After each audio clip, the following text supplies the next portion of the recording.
Hola chicos, Ciencias Naturales 22.7. Seguimos con la hidrosfera, el agua, y hoy toca el agua sólida, en estado sólido. Es curioso que el agua, que es nuestro principal compañero en la biosfera y que propicia la vida, sea uno de los pocos cuerpos que es capaz de estar en los tres estados simultáneamente. En sólido, en líquido y en gaseoso, en vapor. Vamos a ver ahora las aguas sólidas. Aguas sólidas. Las precipitaciones, las lluvias, en las zonas polares, lluvias y nieve, en las zonas polares y en las montañas elevadas, se dan en forma sólida nieve, y al no haber temperatura suficiente para fundirla, se va acumulando una encima de otra sin desaparecer en todo el año. En estas regiones se llaman de nieves perpetuas y se conoce como límite de nieves perpetuas. El nivel se conoce como límite de nieves perpetuas, el nivel por debajo del cual la nieve ya funde. Es decir, si tú ves una montaña y ves que toda esta parte está blanca de la nieve y esta ya está fundida, esta línea la llamaremos nivel de nieves perpetuas.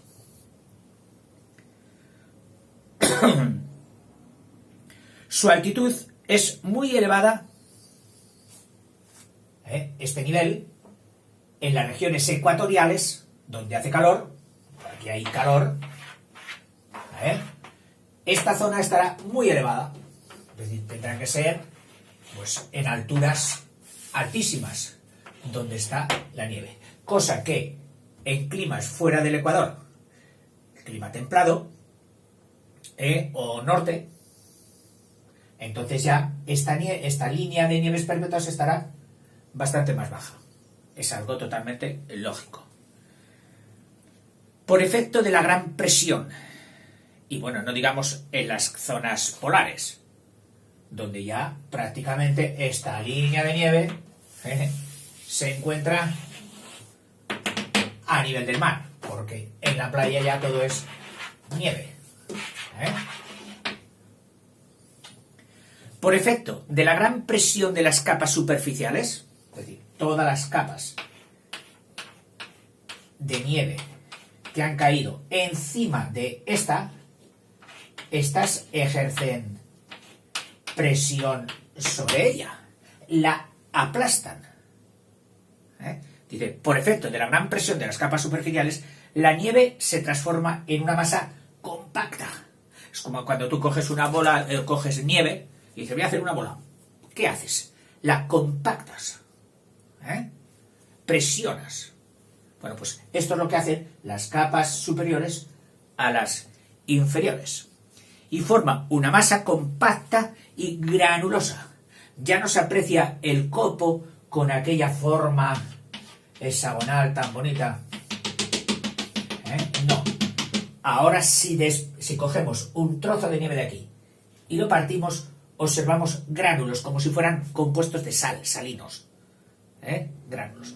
Esto también lo hace la nieve en nuestras latitudes cuando lleva varios días. Y se ha juntado parte de agua que se ha deshecho ya, se ha licuado parte. Entonces el primer agua rompe, digamos, ya la estructura de nieve liviana, que es esa que cogemos nada más nevar. A los pocos días esa nieve ya ha cogido otra configuración. Y más si tuviera presión encima, como es el caso de esto. Bueno, pues dice que esas superficies, con esa textura compacta y granulosa, por efecto de la presión, eso es lo que se llama neviza. Me estoy acordando de una lectura que leí en un libro de texto infantil que decía que los esquimales, así como nosotros tenemos pues unos poquitos nombres para la nieve, nieve, nevisca, neviza, y para diferenciar las clases de nieve, realmente solo dos, neviza y nevisca. Perdón, y nieve. Bueno, pues que los esquimales tenían muchas palabras para determinar los distintos tipos de nieve. Claro, viven entre ella, la estudian tanto, la viven tanto, que distinguen perfectamente entre la nieve en un estado aquí y un estado aquí y un estado aquí, y les han ido dando nombres para entenderse. Nosotros, la nieve, ya hemos dicho a toda, oye, ¿pero qué nieve? La nieve. Que esta neviza se convierte, lógicamente, luego ¿en qué? En hielo. Cuando se compacta todavía más, en hielo. En las regiones de nieves perpetuas, el hielo, una vez formado, en las regiones, vamos a imaginar aquí, todo esto de nieves perpetuas, es decir, cubiertas todo el año por la nieve, adquiere, dice, una vez formado el hielo, adquiere elasticidad. Es decir, tú y yo vemos el hielo, un cubito de hielo, como algo que aunque quisiéramos torcerlo, no podríamos. Te preguntaré, ¿esto es elástico? Quita, esto antes parte que torcerse. Bueno, pues cuando son grandes dimensiones, grandes longitudes de hielo, el hielo puede también doblegarse, doblarse. Lentamente, eso sí, lentamente. Y es lo que hace cuando el hielo formado aquí, por fuerza de la gravedad, atraído por la gravedad, empieza a deslizarse. Y escoge, lógicamente, las zonas más bajas, los valles, para deslizarse. Y como se va adaptando a las curvas del bajante, va haciendo una especie de río de hielo. Es lo que vamos a llamar un glaciar. Un auténtico río de hielo. Te puedes imaginar que su velocidad es mínima. En un día, según cómo puede avanzar, pues que sea un trocito así. Imperceptible, tan imperceptible, que tiene que clavar estacas en el hielo, alinearlas con un visor y decir, mañana volvemos a ver si esa estaca se ha deslizado un poquito hacia abajo. O volvemos al cabo de una semana. O sea, de las velocidades mínimas, todavía menos que la del caracol, los glaciares. Dice, adquiere elasticidad y se desliza suavemente por la pendiente, empujado por la presión que ejerce la neviza formada continuamente en la cuenca de almacenamiento. Es decir, todavía aquí van cayendo más capas de nieve y ejerce presión sobre las inferiores que para escabullirse de la presión, pues se deslizan hacia abajo. Esta masa de hielo y llamada glaciar desciende valle abajo hasta que la temperatura ambiental superior a la de arriba la funde. La corriente solidificada, que viene por aquí, se llama lengua, porque tiene forma de lengua glaciar. Glaciar, y a la corriente, lengua glaciar. Cuando el valle se estreche, o la pendiente del fondo del terreno por la que discurre la lengua no es uniforme, imagínate que va pasando por una roca, este sería el suelo rocoso,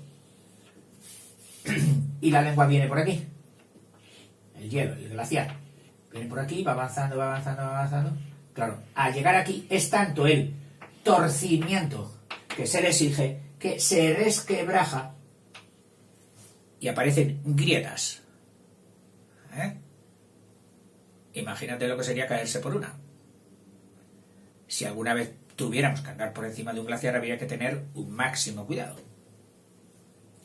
Bueno, dice, el hielo se rompe y se forman estrías, en diferentes y distintas direcciones, como las transversales, es decir, las que atraviesan al eje longitudinal del glaciar. Las transversales, estas estrías transversales, se llaman rimallas o estrías transversales.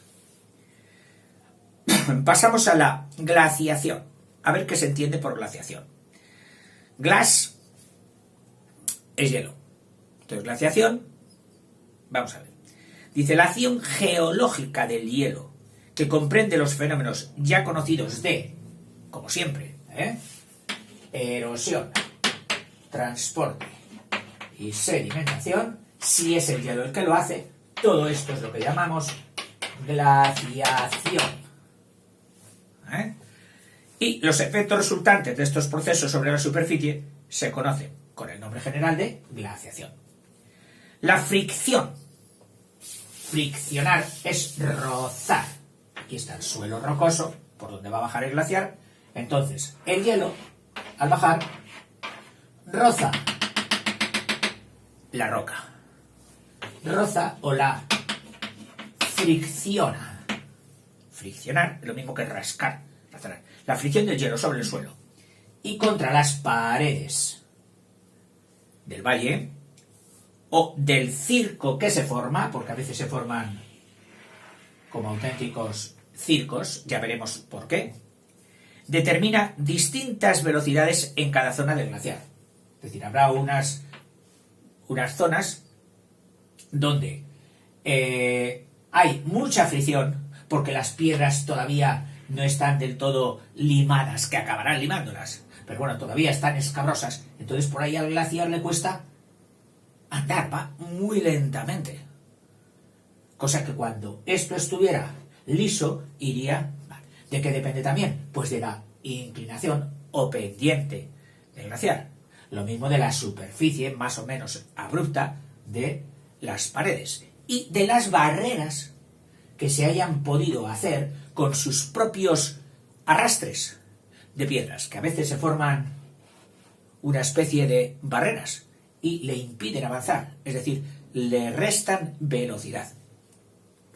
Así, las inferiores, las zonas inferiores, las de, digamos, la madurez del glaciar, las más bajas, en las zonas inferiores, esta velocidad es más lenta, es lógico. Por muchas razones, porque ya aquí han llegado más sedimentos que hacen de fricción, porque la pendiente es menor, etc. Lo mismo que en la madurez de un río, en la senilidad. Así, las inferiores avanzan más lentamente que las superiores, porque éstas se mueven independientemente de las inferiores. Es decir, no pensemos que el caudal se mantiene. Es decir, el volumen por segundo de un glaciar no se mantiene porque aquí puede tener una sección mucho más ancha, aquí mucho más estrecha, y las condiciones que se dan aquí estimulan que la corriente sea mucho más rápida.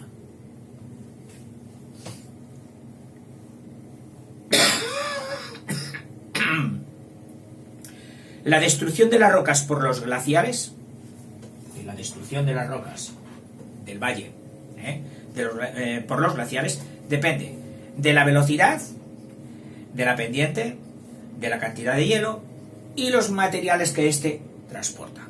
Cosas todas lógicas. Te las repito para que lo veas.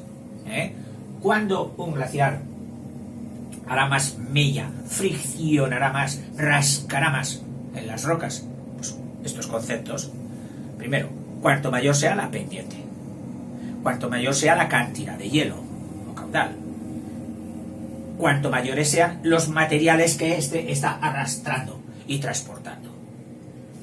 Procedente de la demolición de paredes de los valles, de lo que muelen, de lo que sacan, arrancan de las paredes de los valles, el glaciar arrastra grandes cantidades de escombros que rascan continuamente las zonas por donde pasan y arrancan nuevos materiales. Se forman así valles en U, no en V. En V no, valles en U. La erosión fluvial, sin embargo, la de los ríos, labraba hondos tajos verticales. Los glaciares no, suaves y en U. Las superficies pulidas, lo que ha quedado pulido ya, en un glaciar, porque ha pasado durante muchos años o sigue pasando, o pasó. Y están lamidas y limadas, las dos cosas. Se llaman, estas superficies, se llaman lamiares. Curioso. Fíjate qué superficie más lisa. Sí, es que por aquí pasó un glaciar durante millones de años y fíjate cómo las ha dejado lijadas. Esas superficies lisas son lamiares. Y las rocas estriadas, es decir, pueden presentar también otro tipo de superficie. Las rocas estriadas, con estrías, tanto transversales como longitudinales,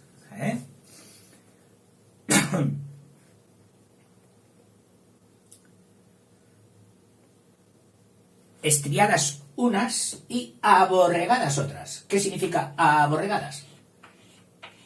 Con promontorios curvos. Por aquello de los borreguitos. Las ovejas. Cuando ves un rebaño, ves los lomos y hace el efecto de aborregadas. O sea, puede darse lamiares o zonas estriadas, donde las fisuras han quedado notables y a veces esas fisuras habrán estado hechas por el rascar de piedras puntiagudas, sobre todo las que sean longitudinales. Estriadas y aborregadas. También se dice cielo aborregado cuando las nubes, divididas en pequeñas partecitas, se están formando así también como algodones sueltos unos junto a otros. Las piedras. Y ahora, hablando de los arrastres. Y nos remite a los tamaños. Piedras.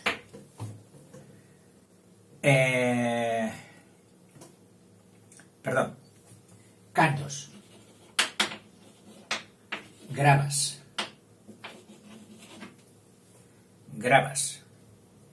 Arenas. Incluso barros. Todo esto es lo que puede arrastrar un glaciar. Todo esto recibe el nombre de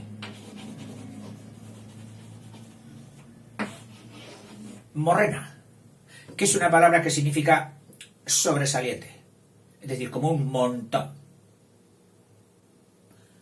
Y viene de la misma raíz que morena. Y me ha recordado a mí, o lo he ligado, con los montones de mieses que hacían los segadores en la comarca donde yo me crié. Unos montones de mieses así, para que luego pasara el carro y a recogerlas. Esos montones de mieses se llamaban morenas. Y aquí alude lo mismo, montones de desechos, un montón sobresaliente de algo, morrena. En mi zona era morena.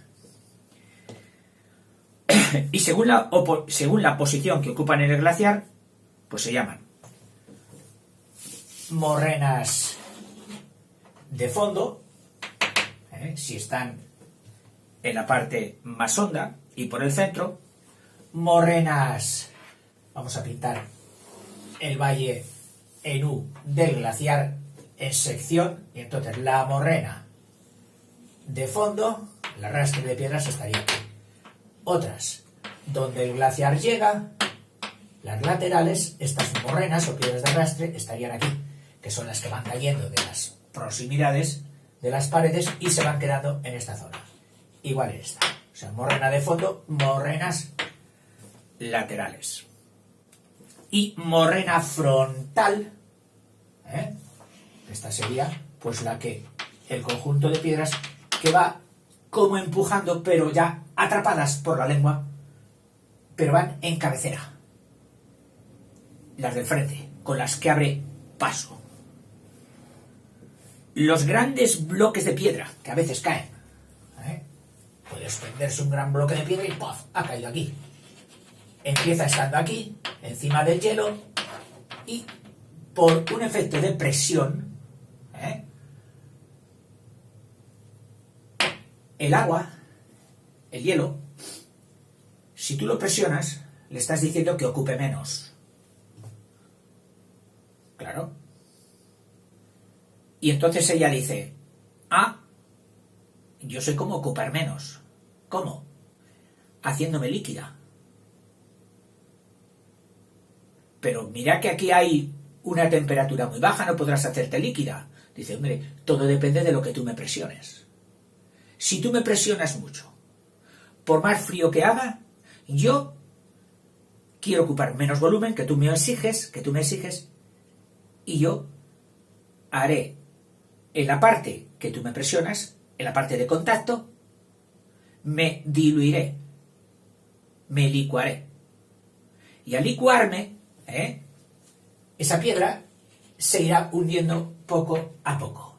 Y por la parte que ya no me hagas presión, por los laterales, me volveré a fundir. Y así esta piedra acabará totalmente sumergida en el glaciar.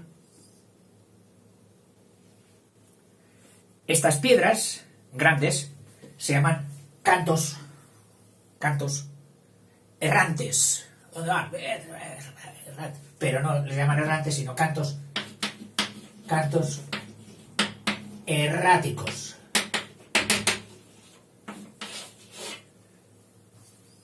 Cantos erráticos. Al llegar la lengua glaciar a una zona del valle,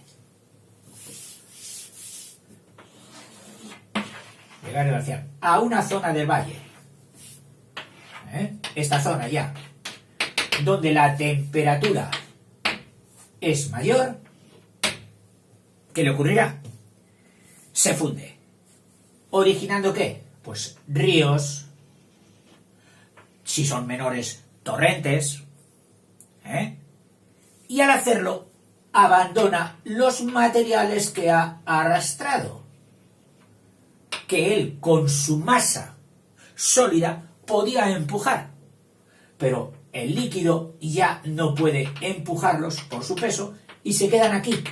Estos materiales se quedan aquí, se funde la nieve que les atrapaba entre ellos, el hielo que les atrapaba, y ellos se quedan aquí. Oiga, pero si se quedan aquí van a formar una barrera. Y vendrán más, que se quedarán más atrapados y volverán a formar. El glaciar subirá, se fundirá en este punto y volverá a formar aquí, pues como una auténtica presa. Vamos a ver qué ocurre. Dice, abandona los materiales que transportan, formando un dique o barrera debido a la morrena frontal y a la del fondo, que se ha sumado por aquí. En el retroceso, entonces el glaciar, ¿qué hace? Aumenta de nivel y retrocede. Se va acumulando nieve y va como retrocediendo.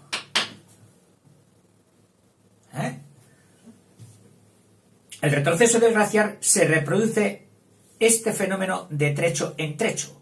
Es decir, esto se ha hecho aquí, se hizo también aquí, por ejemplo, se puede hacer más adelante, de trecho en trecho, originando lo que se llama un anfiteatro, o sea, como una extensión ya no alargada, lineal, sino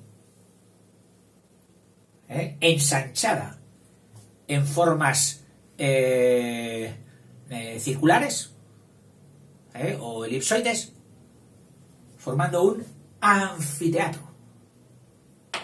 Todo esto por efecto del frenado o de la contención de las morrenas que transportaba en el momento de su fusión. En regiones llanas y frías, como Groenlandia y la Antártida, la masa del glaciar ya no es un río. Es prácticamente, si aquí está el continente y este es el nivel del mar, la nieve cuando cae ya prácticamente no hace río, sino que toda ella es como un casquete, como un gorro, todo de nieve. Este enorme casquete glaciar se llama Islandis, que se desplaza lentamente hacia las costas del mar. Al llegar aquí, al mar, este casquete se mete y en contacto con la mayor inclinación del agua, parte. Y al partirse se queda flotando,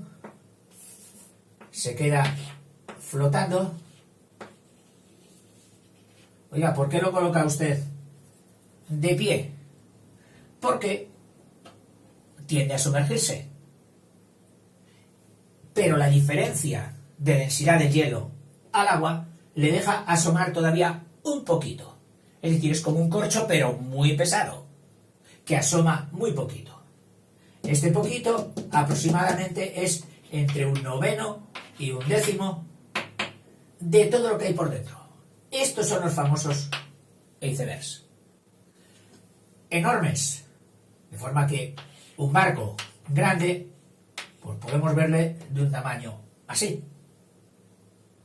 Acuérdate, que ya nos lo recuerdan muchísimas veces, lo del Titanic, que fue un iceberg el que causó su hundimiento. Al llegar aquí se rompe en enormes bloques que flotan en el agua, ya que el hielo es menos denso que ella.